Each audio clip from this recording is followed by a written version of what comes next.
సామ్రాజ్యవాదానికి ముఖ్యమైన ఆధారం జర్మనీ ఏకీకరణ. 20వ శతాబ్దపు ఆరంభంలో ప్రపంచ జనాభా 160 కోట్లు. మొదటి 2 ప్రపంచ యుద్ధాల మధ్య వ్యవధి 21 సంవత్సరం.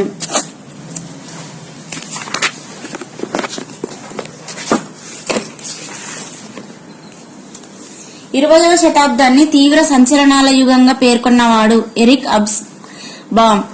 వలసల ఏర్పాటులో అగ్రగామిగా ఉన్న దేశం ఇంగ్లాండ్. రష్యా విప్లవం 1917. నానాజాతి సమితి స్థాపకుడు వుడ్రో విల్సన్. బోల్షివిక్ పార్టీ స్థాపకుడు లెనిన్. బ్రిటన్ మహిళలకు ఓటు హక్కు కల్పించిన సంవత్సరం 1918. మొదటి ప్రపంచ యుద్ధానికి పూర్తి బాధ్యత వహించవలసిన దేశం జర్మనీ. ఫెర్డినాండ్ హత్య జరిగిన సంవత్సరం 1914. జర్మనీకి బద్ధ శత్రువు ఫ్రాన్స్.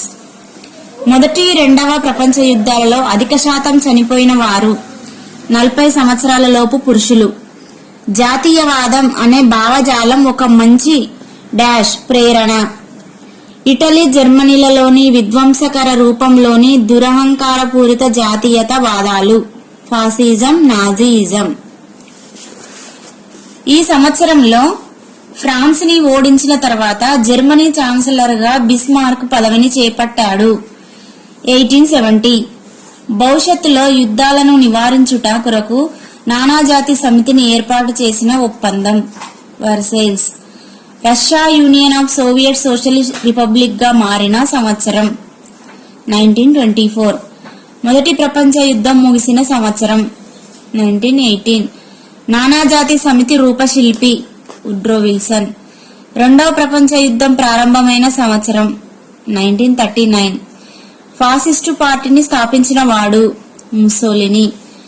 అమెరికా ఈ నగరాలపై అణుబాంబులను వేసెను హిరోషిమా, నాగసాకి. జపాన్ యొక్క పారిశ్రామిక సైనిక శక్తిని చూసి ఈ దేశం భయపడింది అమెరికా.